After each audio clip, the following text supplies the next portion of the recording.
Assalamualaikum warahmatullahi wabarakatuh. Waalaikumsalam warahmatullahi. Bismillahirrahmanirrahim. Alhamdulillahi rabbil alamin. Wassalatu wassalamu ala asrafil anbiya'i wal mursalin wa ala alihi wa ashabihi ajma'in. Ashhadu an la ilaha illallah dahu la syarikalah wa ashhadu anna Muhammadan abduhu wa rasuluh la nabiyya ba'da. Allahumma salli ala sayyidina Muhammad wa ala ali sayyidina Muhammad. Allahumma salli ala sayyidina Muhammad wa ala ali sayyidina Muhammad. Sahabat netizen yang dimuliakan Allah Subhanahu wa taala, patut kita bersyukur atas segala limpahan nikmat, taufik, hidayah dan inayahnya, sehingga kita masih diberikan kesehatan, keselamatan dan kesempatan untuk beribadah dengan nikmatnya, dengan terasa nyaman. Insya Allah seluruh amal ibadah kita diterima oleh Allah Subhanahu wa ta'ala. Salawat dan taslim semoga tetap tercurahkan atas baginda Muhammad sallallahu alaihi wasallam, kepada keluarganya, kepada sahabatnya, insya Allah curahan rahmatnya sampai kepada kita semua. Mengawali kajian kita, mari kita awali dulu dengan membaca surah Fatihah. Kita kirimkan kepada seluruh para guru kita, para ulama, para alim ulama, dan seluruh saudara-saudara kita yang saat ini sedang berjuang, TNI Polri dan seluruh jajarannya. Insyaallah kita semua senantiasa dalam lindungan dan naungan Allah Subhanahu wa taala. Dan kita juga doa untuk guru-guru kita. Kita masih rangkaian Hari Guru Nasional. Mereka adalah pahlawan yang luar biasa yang mendidik kita semua dengan tulus dan ikhlas. Hari ini saya bisa berhadapan juga karena jasa mulia seorang guru. Mari kita kirim Fatihah ala hadhihi niyah wa ala kulli niyatin sholihah wa ila hadratin Nabi Mustafa Muhammadin sallallahu alaihi wasallam. Al-Fatihah.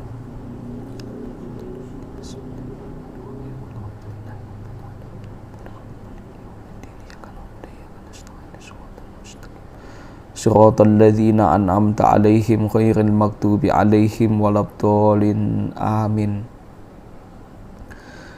Alhamdulillah, sahabat netizen yang dimuliakan Allah, bertemu kembali saya Karcianto, seorang santri. Tentunya kita di sore hari ini ba'da maghrib kita akan mengkaji tentang belajar kesantunan berbahasa dari baginda Muhammad sallallahu alaihi wasallam. Santun ini bisa diartikan dalam Kamus Besar Bahasa Indonesia adalah halus berbicara, lembut berbicara, atau sikapnya yang lembut. Jadi kalau kita bisa mengikuti junjungan kita baginda Muhammad sallallahu alaihi wasallam, karena sejatinya Rasulullah adalah orang yang mulia, paling santun dalam berbahasa. Beliau sangat santun kepada siapapun, dalam keadaan bagaimanapun. Ada sebuah riwayat, saya antarkan sebuah riwayat, ketika Aisyah pernah menjawab doa dari kaum Yahudi tentang doa kecelakaan bagi Nabi Muhammad SAW yang diucapkan oleh beberapa orang. Beliau meminta agar Aisyah membiasakan bertutur lemah lembut. Hal itu dijelaskan dalam sebuah hadis yang diceritakan oleh Muhammad bin Salam dan seterusnya. Suatu ketika, hadis ini dari Aisyah radhiyallahu anha. Aisyah merupakan istri dari baginda Muhammad sallallahu alaihi wasallam. Dari Aisyah radhiyallahu an, bahwa ada orang-orang Yahudi yang datang kepada Nabi lalu mengucapkan kalimat Assalamu alaikum. Ini saya pernah bahas tentang dulu bab salam. matilah kamu atau kecelakaanlah atasmu. Itu artinya bagaimana ketika kita ketemu dengan orang tiba-tiba mengucapkan salam, celaka Anda. Wah, luar biasanya marah kita. Paling kita balas juga, kamu juga celaka. Mungkin kita memakinya atau lainnya sebagainya. Tapi pada saat itu ketika Aisyah mendengar Nabi Muhammad diucapkan dengan kata celaka, maka Aisyah pun balik mengucapkan kepada mereka kalimat, matilah dan celaka kamu. Lagi Allah melaknat kamu dan Allah murka kepadamu, wahai orang-orang Yahudi. Jadi kalau bahasa kita, ketika ada orang yang berucap, paling kita ceramai habis. Ya ini ya, Aisyah coba dia menceramahi sambil dengan mengucapkan, matilah dan celakalah kamu, lagi Allah melaknat kamu dan Allah murka kepadamu, wahai orang-orang Yahudi.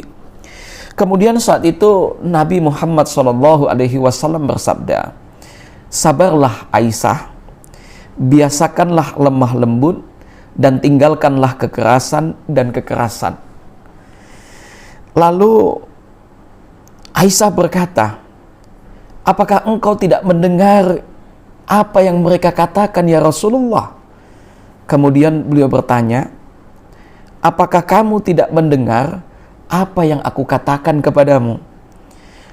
Aku kembalikan kepada mereka, lalu dikabulkan doaku atas mereka dan tidak dikabulkan doa mereka untuk diriku.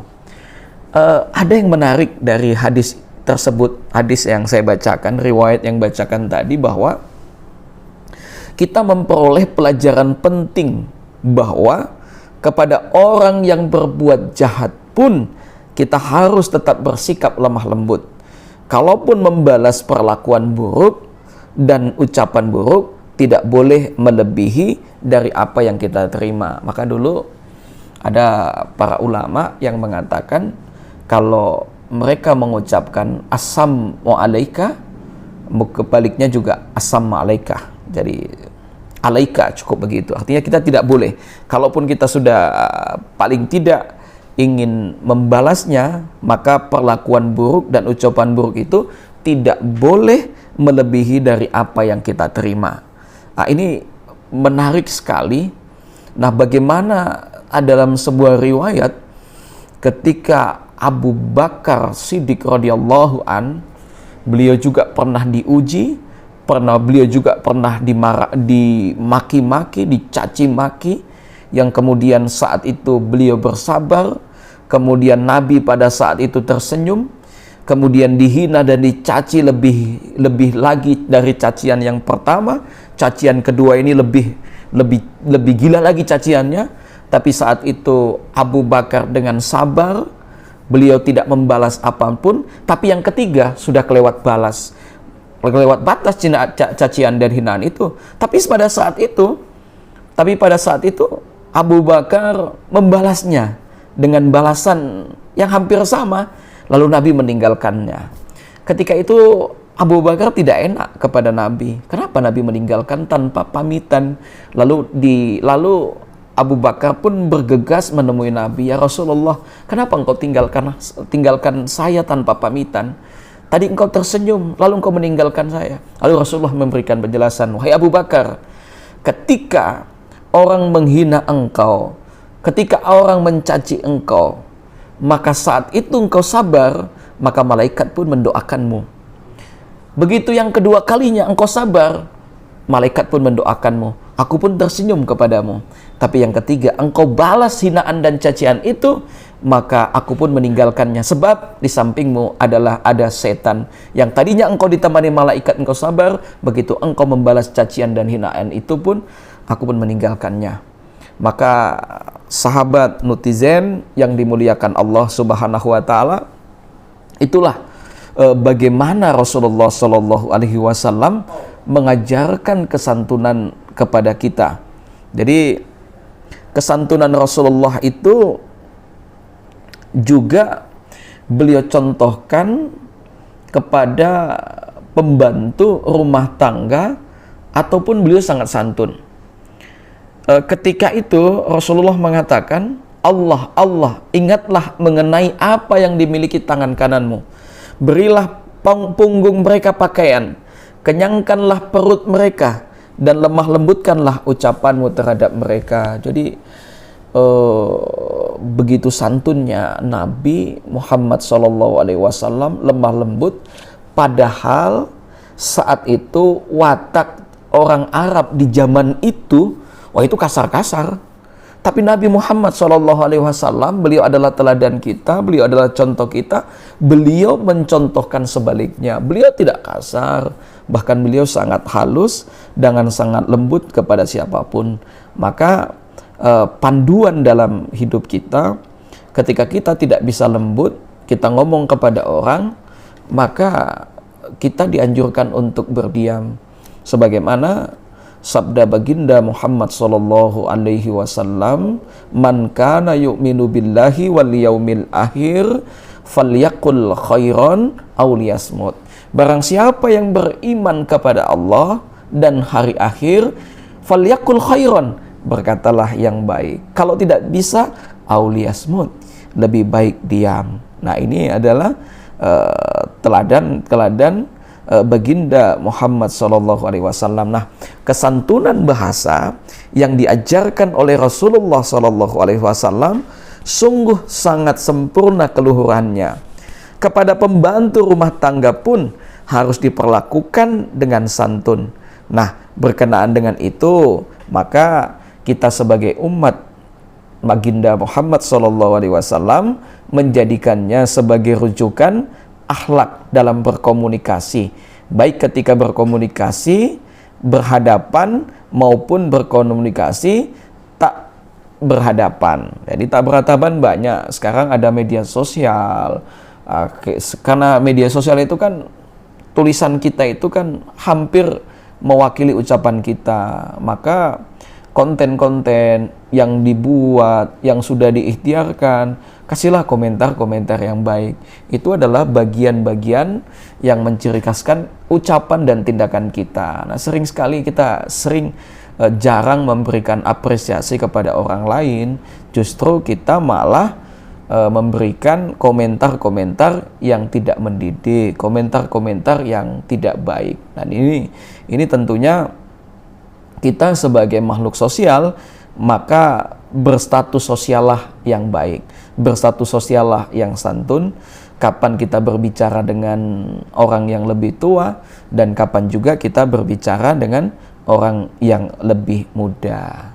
Jadi sejatinya umat Islam harus mencontoh Rasulullah SAW dalam pengalaman kesantunan dalam berbahasa. Bukankah apa yang dikatakan oleh Rasulullah SAW bersandarkan wahyu sebagaimana firman-Nya dalam surah An-Nazm ayat 53, dan tiadalah yang diucapkan itu menurut hawa nafsunya, ucapannya tiada lain hanya wahyu yang diwahyukan kepadanya. Nah, dalam hubungannya dengan kesantunan berbahasa, di dalam Al-Quran banyak ayat-ayat yang mengajarkan kepada kita. Di dalam surah Al-Baqarah ada, Quran surah Al-Imran ada, surah Ibrahim ada. Jadi kita perhatikan pula sabda Rasulullah SAW pada hadis yang lain, tidak ada satupun ayat dan tidak ada satupun hadis yang membolehkan umat Islam berbicara kasar, qaulan karima, bicara yang mulia, qaulan sadida. Ini banyak-banyak ayat-ayat yang sejatinya menjadi rujukan kita dalam berbahasa. Kalau pingin gimana ya gaya bahasa baginda Rasulullah SAW, ada dalam kitab As-Sama'il Muhammadiyah itu membahas, yang ditulis oleh Imam At-Tirmizi, itu membahas bagaimana tata cara Nabi saat berbicara, bagaimana beliau berkomunikasi dengan orang lain. Saya ingin ngambil contoh beberapa ucapan-ucapan Rasulullah SAW saat beliau bertutur kata. Paling tidak ada 10. Yang pertama adalah beliau kalau berbicara itu pelan-pelan atau tidak tergesa-gesa. Jadi ini sesuai dengan ungkapan tergesa-gesa merupakan perbuatan setan, dan tenang berasal dari Allah. Bicaranya tenang. Siapapun yang mendengarnya pasti akan merasakan kesejukan. Ibarat air, ibarat mata air yang kita dengar gemerciknya yang begitu indah, maka Rasulullah SAW bicaranya sangat pelan-pelan dan tidak tergesa-gesa, orang pun dengan mudah menerimanya. Yang kedua, beliau memilih diksi kata yang jelas sehingga bisa dipahami lawan bicara. Jadi salah satu sifat beliau adalah tablik. Tablik itu adalah menyampaikan, dan mudah sekali.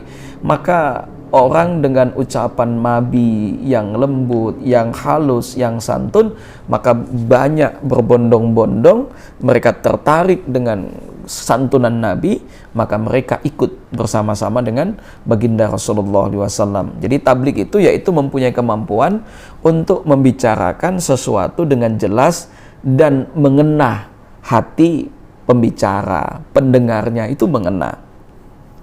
Yang ketiga, berkata dengan perkataan yang tegas. Jadi kapan Nabi berbicara lembut, kapan Nabi berbicara halus, kapan Nabi berbicara tidak terlalu tergesa-gesa, dan kapan juga Nabi harus berbicara tegas. Tegas artinya tidak bertele-tele dan tidak ambigu. Jadi sehingga tidak menimbulkan kesalahpahaman dari lawan bicara. Nah, kita bisa bayangkan loh, kalau kita ngomong kemudian tidak bisa diterima, banyak penafsiran. Nah, ini malah jadi bumerang ya. Tapi baginda Muhammad SAW, apa yang diucapkan beliau itu tidak menimbulkan kesalahpahaman dari lawan bicaranya. Nah, ini sesuai dengan riwayat Aisyah yang mengatakan Rasulullah SAW tidak berbicara cepat sebagaimana bicara kalian ini. Namun beliau berbicara dengan kata-kata yang jelas dan tegas, hingga orang duduk bersama beliau dapat menghafalnya. Masya Allah dengan mudah. Maka wajarlah ketika sahabat-sahabat Rasulullah SAW dari Anas bin Malik, Abdullah ibnu Umar, Abdullah ibnu Mas'ud, Abdullah ibnu Jubair, orang-orang yang meriwayatkan hadis itu mudah. Kenapa? Karena ketika Nabi berbicara, sahabat-sahabat itu mudah dihafalkan. Nah, banyak hadis-hadis yang sampai saat ini kita bisa mempelajarinya. Karena apa? Karena sahabat-sahabat Rasulullah bisa mendengar dengan jelas pembicaraan Nabi, sehingga mereka dapat menghafalkan apa yang dibicarakan. Yang keempat adalah mengulanginya sebanyak 3 kali. Jadi agar bisa dipahami. Jadi kalau Nabi mengulanginya sampai kata 3 kali, pernah Nabi mengatakan pahala orang yang berzikir, kalau tidak salah Nabi mengatakan sempurna, sempurna, sempurna. Itu Masya Allah. Jadi mengulangi sebanyak 3 kali agar bisa dipahami. Ini sesuai dengan penuturan Anas bin Malik radhiyallahu anhu. Jadi Anas bin Malik ini, kalau kita lihat sejarah, ikut Nabi itu usianya 10 tahun. Nabi meninggal usianya 20 tahun. Jadi 10 tahun lebih Anas bin Malik ikut Nabi. Maka wajar beliau menjadi salah satu periwayat hadis. Nah, inilah. Nah, Anas bin Malik, Rasulullah itu, kata Anas bin Malik, Rasulullah itu suka mengulang-ulang kata yang diucapkannya sebanyak 3 kali agar dapat dipahami. Ya, sesekali ketika kita ingin menyampaikan sesuatu hal kepada teman, sahabat, saudara kita, apalagi kita pada seorang guru.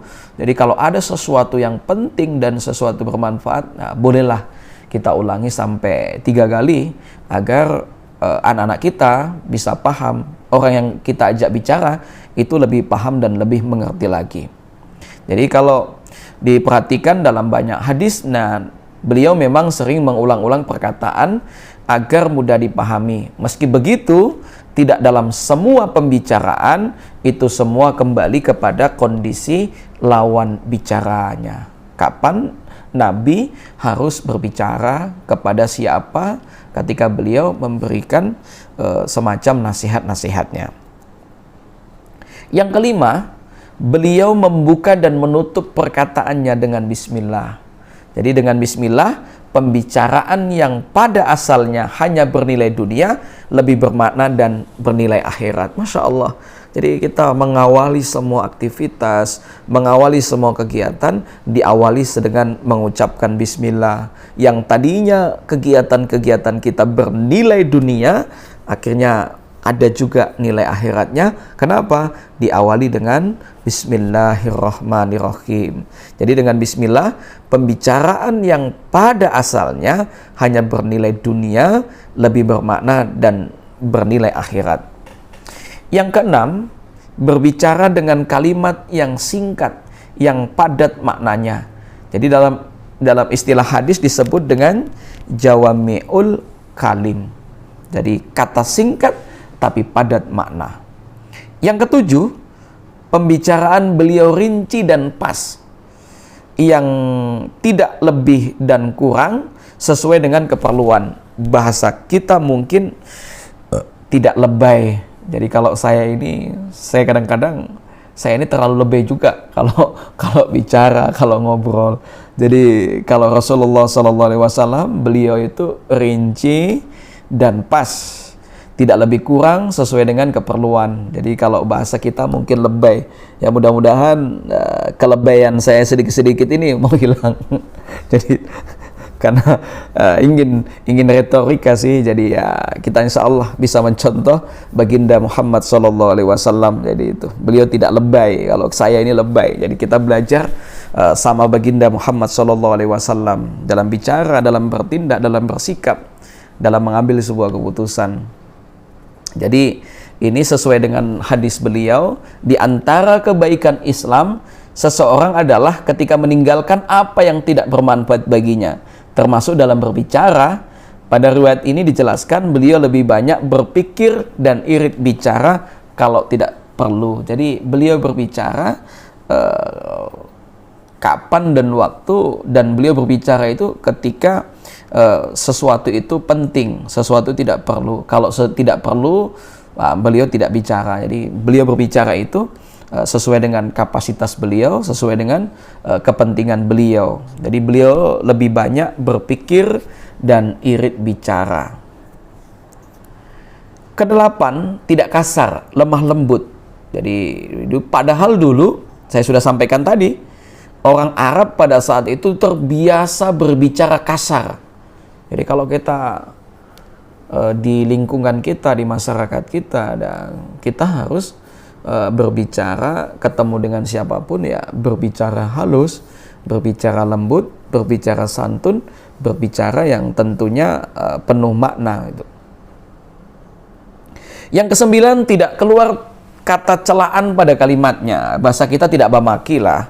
Dalam riwayat lain misalnya, kalau terpaksa harus menegur biasanya menggunakan kata-kata sindiran yang sifatnya tidak menyakiti lawan bicara. Jadi kalaupun perlu kita untuk mengingatkan dia, mengingatkan seseorang, yaitu tetap kita pada posisi tidak menyakitinya. Jadi ya haluslah, ketika ada sesuatu yang tidak sesuai ya kita ingatkan, tetap kita ingatkan.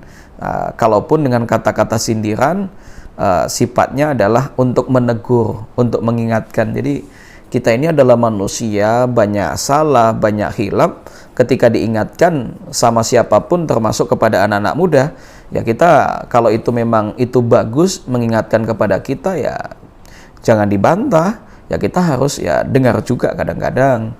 Kadang-kadang kita kan yang tua. Jadi kalau saya sendiri pribadi, saya belajar dari tawaduknya Syekh Abdul Qadir Jailani. Nah, bagaimana sih Syekh Abdul Qadir Jailani ketika beliau ketemu dengan anak muda, anak yang lebih muda, beliau mengatakan bahwa kalau usia saya lebih tua, tentunya saya lebih banyak dosa dibanding dengan anak muda.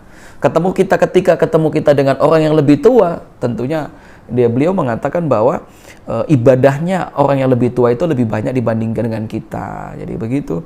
Itulah tawaduknya beliau Syekh Abdul Qadir Jailani. Kita belajar. Jadi kalau diingatkan anak muda ya alhamdulillah, karena itu mengingatkan untuk kebaikan-kebaikan kita ke depan. Itu bagus ya. Kritik yang sifatnya membangun, namun itu semua kita menggunakan kalimat-kalimat yang santun, bukan celaan. Tapi kalau sindiran ya no problem, yang sifatnya tidak menyakiti lawan bicara. Yang ke-10, mengekspresikan kata-katanya dengan anggota tubuh.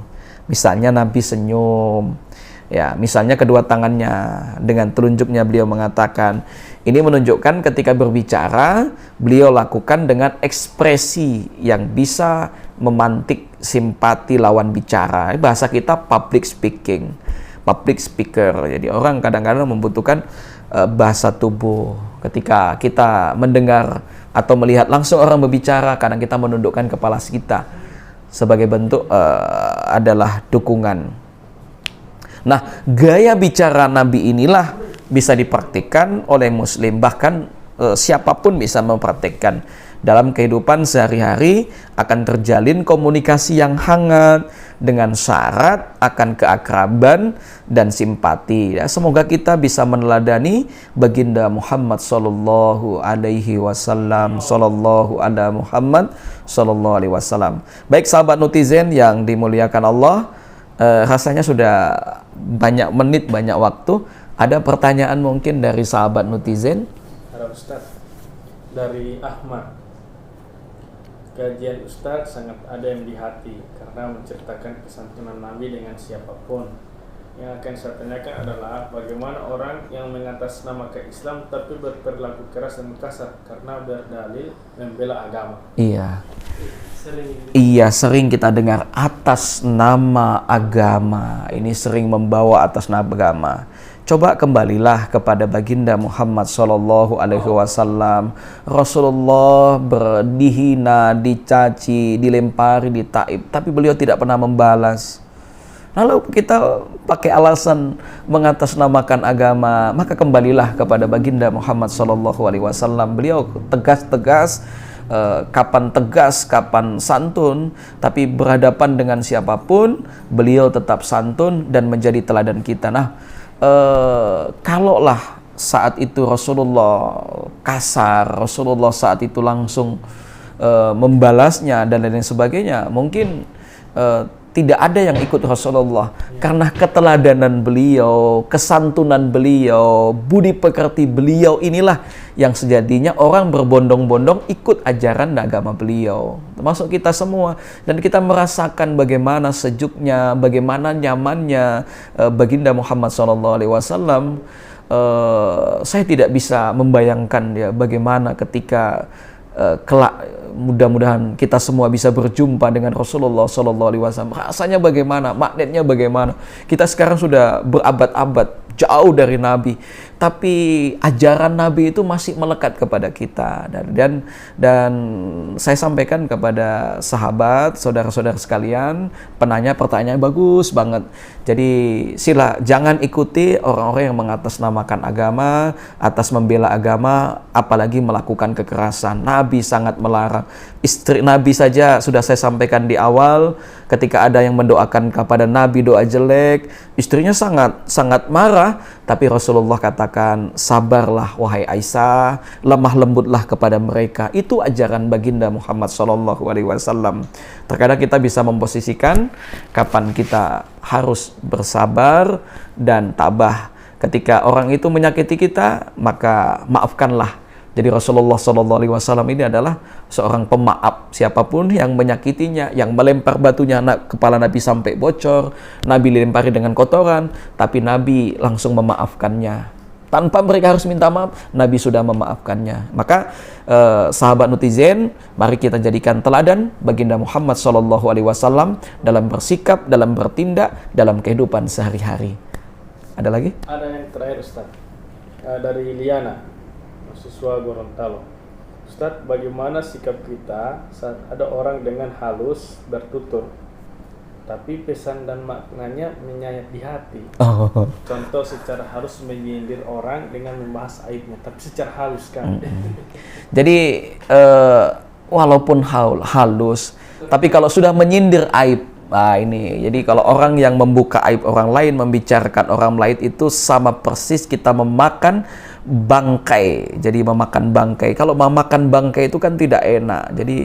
Jadi kalau ada orang yang menyindir, bicaranya halus, tapi sejatinya itu melukai orang lain, dan ini sebetulnya tidak diajarkan.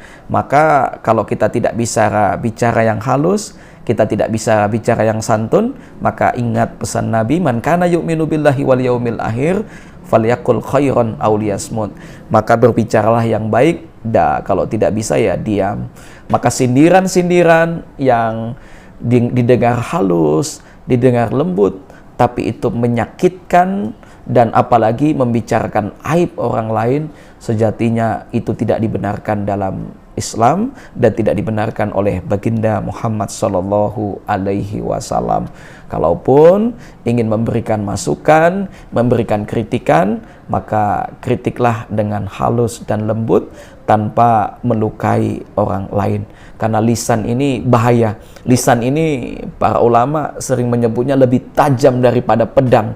Kalau pedang melukai tangan, itu bisa diobati dengan obat-obat dari dokter. Tapi kalau lisan itu melukai hati, hendak dicari di mana obatnya. Demikian, ada pertanyaan lagi? Sudah. Demikian sahabat netizen yang dimuliakan Allah. Terima kasih, saya seorang santri Karjianto mengucapkan terima kasih kepada pemirsa, kepada sahabat netizen yang masih setia, dan kepada kru yang bertugas saya ucapkan terima kasih. Saya Karjianto undur diri. Wallahul muwaffiq ila aqwamit thoriq. Assalamualaikum warahmatullahi wabarakatuh.